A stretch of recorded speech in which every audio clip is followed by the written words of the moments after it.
नमस्कार, आप देख रहे हैं समाचार आपके साथ।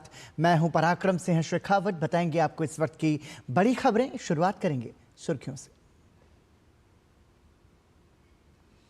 प्रधानमंत्री नरेंद्र मोदी ने मन की बात कार्यक्रम में संविधान को बताया गाइडिंग लाइट और मार्गदर्शक। आगामी महाकुंभ का प्रमुखता से किया जिक्र। कहा, एकता का ऐसा दृश्य विश्व में कहीं और देखने को नहीं मिलता।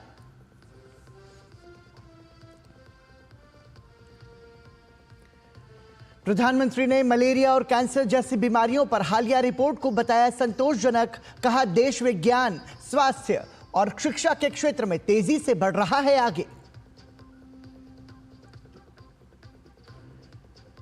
जम्मू कश्मीर, हिमाचल और उत्तराखंड में हो रही बर्फबारी से मैदानी इलाकों में हाड़ कपा देने वाली ठंड। दिल्ली समेत उत्तर भारत में आज से घने कोहरे का ऑरेंज अलर्ट जारी।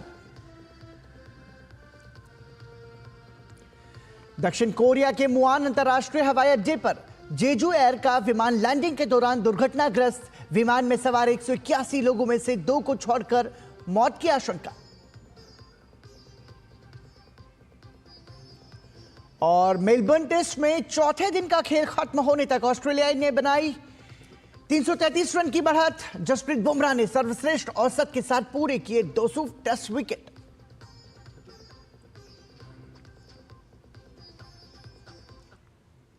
और सुर्खियों के बाद खबरों पर नजर विस्तार से। प्रधानमंत्री नरेंद्र मोदी ने मन की बात कार्यक्रम में राष्ट्र को संबोधित करते हुए प्रधानमंत्री ने कहा कि संविधान समय की हर कसौटी पर खरा उतरा है। उन्होंने कहा कि संविधान हमारे लिए गाइडिंग लाइट है और हमारा मार्गदर्शक है। प्रधानमंत्री ने कहा कि इस वर्ष संविधान के अवसर पर कई गतिविधियां शुरू हुई हैं जो पूरे साल भर चलती रहेंगी। उन्होंने कहा कि संविधान की विरासत से नागरिकों को जोड़ने के लिए constitution75.com के नाम से एक विशेष वेबसाइट बनाई गई है। लोग संविधान की प्रस्तावना पढ़ सकते हैं और वेबसाइट पर अपना वीडियो अपलोड कर सकते हैं।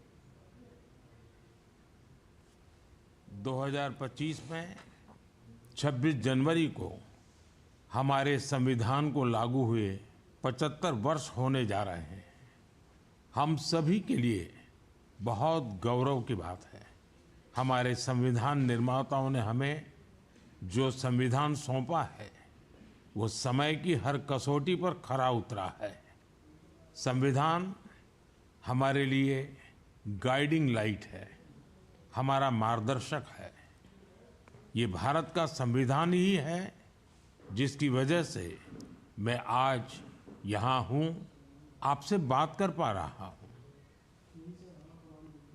प्रधानमंत्री नरेंद्र मोदी ने अपने मासिक कार्यक्रम मन की बात में भारतीय संस्कृति और परंपराओं के वैश्विक पटल पर विस्तार की सराहना की।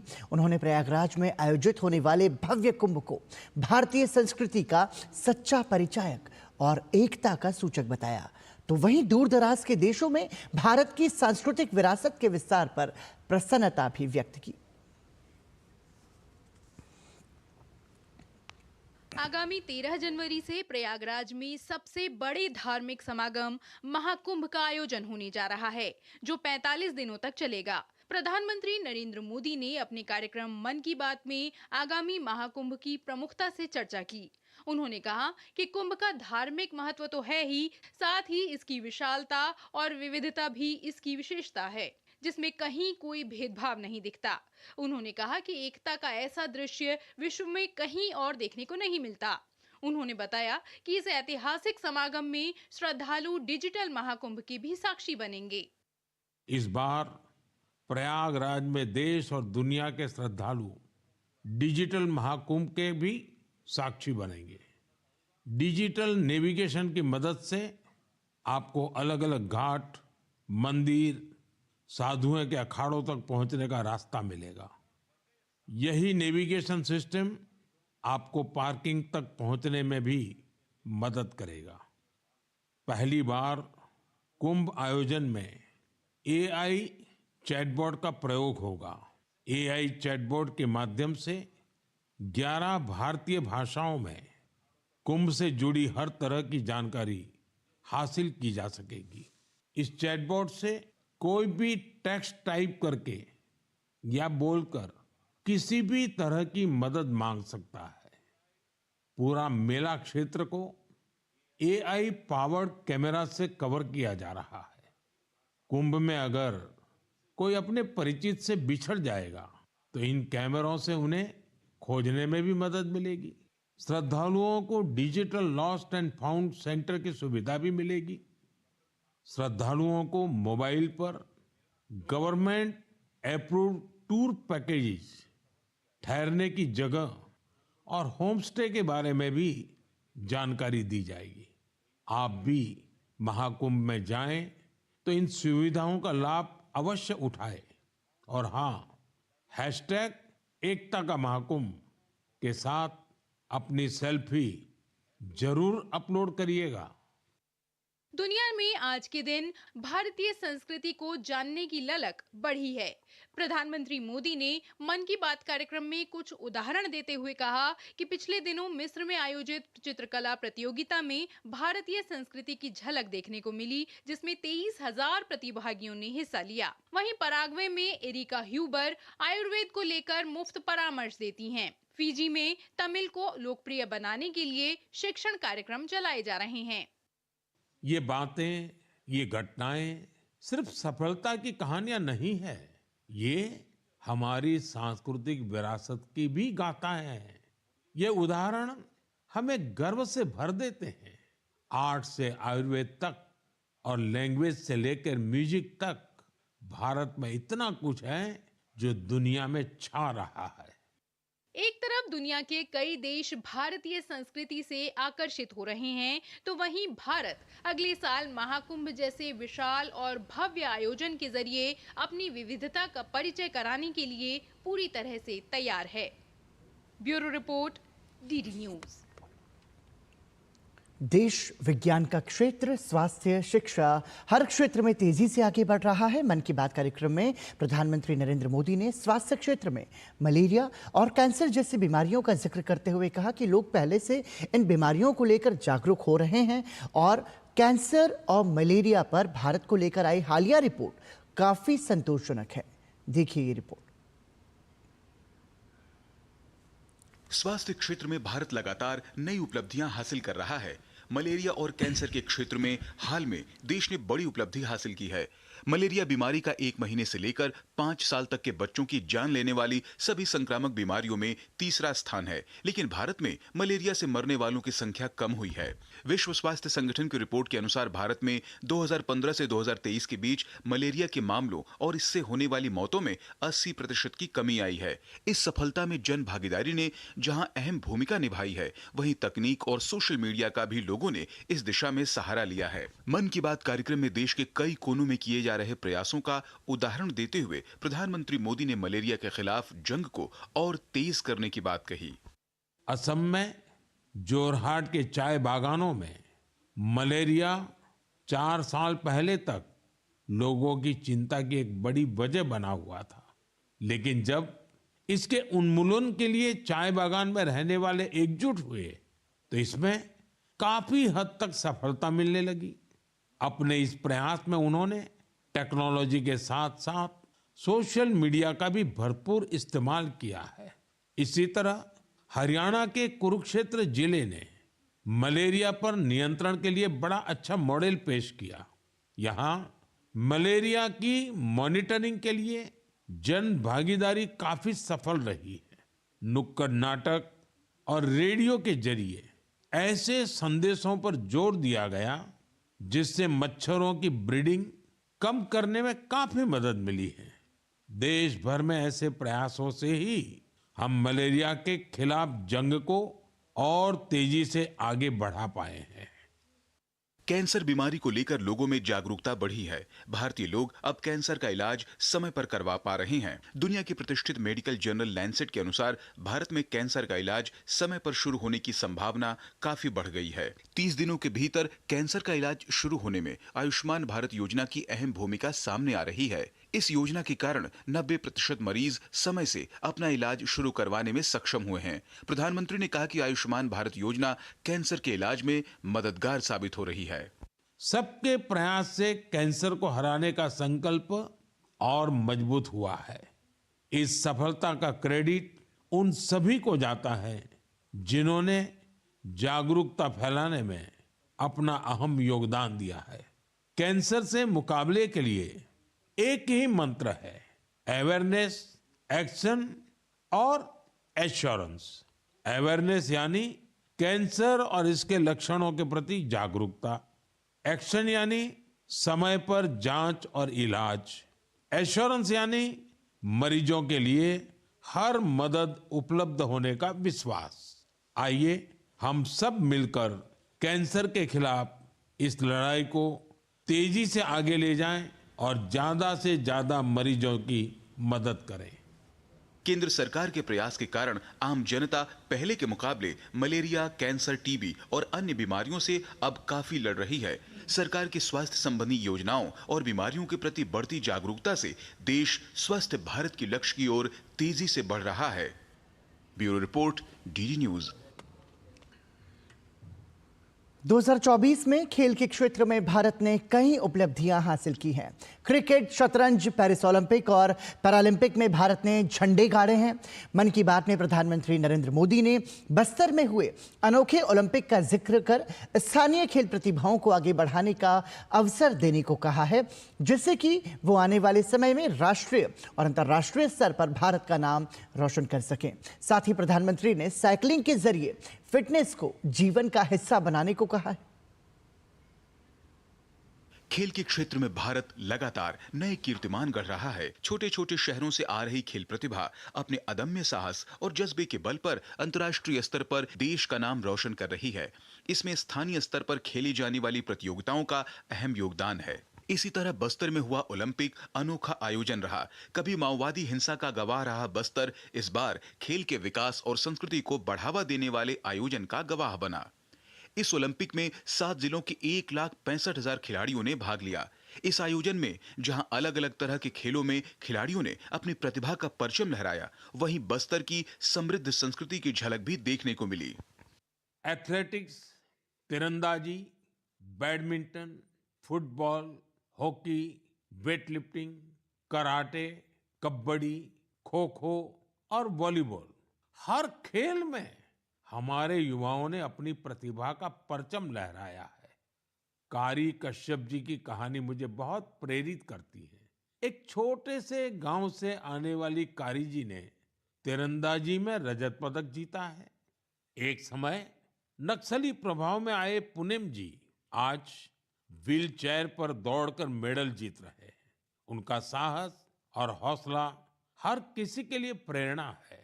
कोंडा गांव के तीरंदाज रंजू सौरी जी को बस्तर यूथ आइकॉन चुना गया है। प्रधानमंत्री नरेंद्र मोदी ने कहा कि हमारे देश में आ रहे बदलाव और युवा साथियों के जोश और जज्बे का प्रतीक है। साथ ही उन्होंने हैशटैग खेलेगा भारत जीतेगा भारत के साथ स्थानीय खिलाड़ियों से अपनी कहानी साझा करने को कहा। मैं आप सभी से आग्रह करता हूं, अपने क्षेत्र में ऐसे खेल आयोजनों को प्रोत्साहित करें। हैशटैग खेलेगा भारत जीतेगा भारत के साथ अपने क्षेत्र की खेल प्रतिभाओं की कहानियां साझा करें। स्थानीय खेल प्रतिभाओं को आगे बढ़ने का अवसर दें। याद रखिए, खेल से न केवल शारीरिक विकास होता है, बल्कि ये स्पोर्ट्समैन स्पिरिट से समाज को जोड़ने का भी एक सशक्त माध्यम है। तो खूब खेलिए, खूब खेलिए। सर्दी के मौसम में स्कीइंग और पतंगबाजी जैसे खेलों को लेकर लोगों में उत्साह देखने को मिल रहा है। वहीं लोग फिटनेस को दिनचर्या का हिस्सा बना रहे हैं। अभी हाल में हैशटैग संडे ऑन साइकिल और हैशटैग साइकिलिंग ट्यूसडे जैसे अभियानों से साइकिलिंग को बढ़ावा मिला है। साइकिलिंग के कारण लोग एक तरफ फिटनेस की ओर बढ़ रहे हैं, वहीं प्रकृति के साथ भी जुड़ रहे हैं। Bureau report, DD news. Haryana के मुख्यमंत्री नायब सिंह सैनी ने प्रधानमंत्री नरेंद्र मोदी के मन की बात कार्यक्रम के 117वें संस्करण की सराहना की। उन्होंने कहा कि प्रधानमंत्री इस कार्यक्रम में देश के विभिन्न स्थानों पर हो रहे अच्छे कार्यों की चर्चा करते हैं, उससे लोगों को प्रेरणा मिलती है। बहुत कुछ इस मन की बात में हमें सीखने को मिलता है, प्रेरणा भी मिलती है, जिससे कि हम इस मन की बात के अंदर उन लोगों के कार्यों को देख करके हम भी आगे बढ़ सकते हैं। एक बहुत सराहनीय मन की बात का ये कार्यक्रम है और हमें अच्छा लगा है कि आदरणीय प्रधानमंत्री जी हर बार नई नई चीज़ों को इसके बीच में लोगों को बताने का काम करते हैं। छत्तीसगढ़ के उप मुख्यमंत्री अरुण साव ने प्रधानमंत्री नरेंद्र मोदी के मन की बात कार्यक्रम के 117वें संस्करण को लेकर कहा कि प्रधानमंत्री नरेंद्र मोदी ने मन की बात में बस्तर ओलंपिक का विस्तार से उल्लेख किया। प्रधानमंत्री नरेंद्र मोदी ने कार्यक्रम में जिस तरह से खिलाड़ियों के नाम का उल्लेख कर उन्हें प्रोत्साहित किया, उससे अरुण साव ने प्रत्येक बस्तरवासी और छत्तीसगढ़वासी के लिए गौरव का विषय बताया। प्रधानमंत्री माननीय नरेंद्र मोदी जी के मन की बात में बस्तर ओलंपिक का बहुत विस्तार से उल्लेख हुआ है। ये निश्चित रूप से विष्णुदेव साय जी के नेतृत्व में हमारी सरकार ने जो बस्तर ओलंपिक का इतना बड़ा आयोजन किया और जिसकी सराहना प्रधानमंत्री नरेंद्र मोदी जी ने की, मन की बात में उसका उल्लेख किया, हमारे खिलाड़ियों का नाम उल्लेखित करके उन्हें प्रोत्साहित किया। निश्चित रूप से हर एक छत्तीसगढ़ वासियों के लिए, बस्तर वासियों के लिए बहुत ही गौरव का विषय है। तो निश्चित रूप से जिस दिशा में हमारी सरकार विष्णुदेव साय जी के नेतृत्व में काम कर रही है, उसको बड़ी प्रशंसा आज मिली है। और बुलेटिन में फिलहाल रुक रहे हैं एक छोटे से ब्रेक के लिए। देखते रहिए डीडी न्यूज़। आज सुनो, खाने में कोई स्वाद नहीं है। अरे किफायती लाल सस्ते वाले दाल मसाले स्वाद हुआ बेकार, एकदम बकवास। इधर कीमती लाल को देखो खाना बना कमाल, MDH की हल्दी मिर्ची धनिया करे कमाल। ये रंग दे, ये खुशबू दे, ये तीखा, ये कम पड़े, समझे किफायती लाल का निराला MDH masala. This is no ordinary sky. This is where legends are born. Space transition. Roger. Re-engaging heat. In the vast expanse above, the Indian Air Force reigns. Unseen, unstoppable, unmatched. Join the Indian Air Force to be a cut above. जल्दी करो यार, please जल्दी। दूसरा कोई match है क्या? ऐसा ही कुछ है यार, बैंक जाना है दादाजी को लेके। हाँ यार, उम्र होने पर कभी कभी मदद तो लगती है, पर बैंकिंग में नहीं। वैसे भी RBI कहता है सीनियर सिटीजन सबसे पहले। अगर आप 70 साल से ऊपर हैं और आप बैंक नहीं जा सकते तो बैंक आएगा आपके पास जरूरी सेवाएं लेकर, वो भी वाजिब दरों पर। सीनियर सबसे पहले। RBI कहता है जानकार बनिए, सतर्क रहिए। MDH का किचन किंग किचन में हो तो हम सब कुछ बना सकते हैं। बैंगन का भरता, आलू गोभी, भिंडी मसाला और भी बहुत कुछ। MDH। पूर्व प्रधानमंत्री डॉक्टर मनमोहन सिंह की अस्थियों का विसर्जन नई दिल्ली स्थित मजनू का टीला गुरुद्वारे के निकट यमुना घाट पर किया गया। इससे पहले गुरुद्वारे में सबद कीर्तन, पाठ और अरदास की गई। कार्यक्रम में उनकी पत्नी गुरशरण कौर भी मौजूद रहीं। पूर्व प्रधानमंत्री डॉक्टर मनमोहन सिंह का अंतिम संस्कार कल निगमबोध घाट पर पूरे राजकीय सम्मान के साथ किया गया था। भारतीय जनता पार्टी ने सदस्यता अभियान को आगे बढ़ाने के साथ संगठन चुनाव के कार्य योजना को आगे बढ़ाना शुरू कर दिया है। दिल्ली में भाजपा के केंद्रीय कार्यालय में आज संगठन पर्व को लेकर महत्वपूर्ण बैठक हो रही है। इस बैठक में राज्यों से भाजपा के अध्यक्ष, संगठन मंत्री समेत केंद्रीय पदाधिकारी हिस्सा ले रहे हैं। बैठक में संगठन चुनावों की पूरी प्रक्रिया को कैसे आगे बढ़ाया जाना है, उस रूपरेखा को बताया जाएगा। भाजपा अपने मंडल जिला स्तर पर अध्यक्ष के चुनाव को जल्द पूरा करेगी। उसके बाद नए प्रदेश अध्यक्षों के चुनाव की प्रक्रिया पूरी हो जाएगी। भाजपा के राष्ट्रीय स्तर पर संगठन के चुनाव की प्रक्रिया जनवरी के अंत तक पूरी होनी है। भाजपा के नए राष्ट्रीय अध्यक्ष के ऐलान से पहले पार्टी अपने संगठन चुनाव की पूरी प्रक्रिया संपन्न कर रही है। कानपुर नगर में मदरसे की आड़ में डिजिटल अरेस्ट समेत अन्य साइबर ठगी के रुपए खाते में मांगने वाले मौलाना और उसके गैंग के साथी को पुलिस ने गिरफ्तार किया है। मौलाना चैरिटी की आड़ में ठगी की रकम मदरसे के खाते में मंगा रहा था, फिर अपने हिस्से की रकम लेकर साइबर ठगों तक पहुंचाता था। मौलाना के खाते से करोड़ों के ट्रांजैक्शन सामने आए। पुलिस मौलाना से पूछताछ करके साइबर ठगों के सिंडिकेट के साथ ही मदरसे के खाते की जांच पड़ताल कर रही है। DCP central Kanpur police commissionerate Dinesh Tripathi ने बताया कि जांच के दौरान पुलिस को इनके गैंग में दिल्ली के हैकर्स के शामिल होने का पता चला है। मामले में अभियोग पंजीकृत कर मदरसे से जुड़े मौलाना सहित गैंग के एक सदस्य को पुलिस ने गिरफ्तार कर लिया है। कर्नलगंज की पुलिस के द्वारा एक साइबर क्राइम का जो है मामला प्रकाश में आया है। इसमें एक मौलाना है जो एक यतीम खाना के पास एक मदरसा चलाते हैं और उसमें जो मदरसे का अकाउंट है उसमें जो है अपने साथियों के साथ मिल करके उसमें जो है मतलब कि एक फ्रॉड करते हैं और उसमें पैसा बाहर मतलब कि ठगी करके और उससे डिजिटल अरेस्ट करके और अकाउंट के माध्यम से ऐप के माध्यम से उसमें पैसा आता है। इसमें हम लोगों को इनके ट्रांजैक्शन के बारे में पता चला था, तो पता चला कि इनका एक गैंग है जिसमें दिल्ली के हैकर भी शामिल हैं और वर्तमान में अभी 2 लोग अरेस्ट हुए हैं और अभी 32 लाख का मामला प्रकरण सामने आया है। इससे पहले जो है 60 लाख का भी ट्रांजैक्शन हुआ है, उस सब का डिटेल निकलवाया जा रहा है और उस पर विधिक कार्रवाई आगे की जा रही है। मध्य प्रदेश के गुना जिले में बोरवेल में गिरे बच्चे की उपचार के दौरान मौत हो गई है। कल पीपलिया गांव में बोरवेल में 10 साल का बच्चा सुमित गिर गया था। बोरवेल में फंसे 10 साल के बच्चे को जिला प्रशासन और बचाव दलों एसडीआरएफ एनडीआरएफ की टीमों ने आज सुबह बाहर निकाल लिया था, लेकिन जिला अस्पताल में उपचार के दौरान बच्चे ने दम तोड़ दिया। गड्ढे में फंसे रहने के दौरान सुमित के हाथ पैर रात भर पानी में डूबे रहे। वहीं उसकी गर्दन पानी से बाहर नजर आ रही थी, लेकिन मुंह में मिट्टी भर गई थी।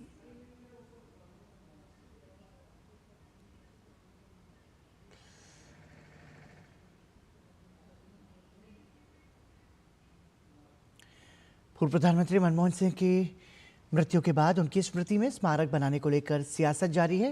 कांग्रेस ने भाजपा पर पूर्व प्रधानमंत्री को उचित सम्मान नहीं देने का आरोप लगाया, तो वहीं भाजपा ने कांग्रेस पर इस मुद्दे को लेकर तुष्टीकरण की राजनीति करने का आरोप लगाया है।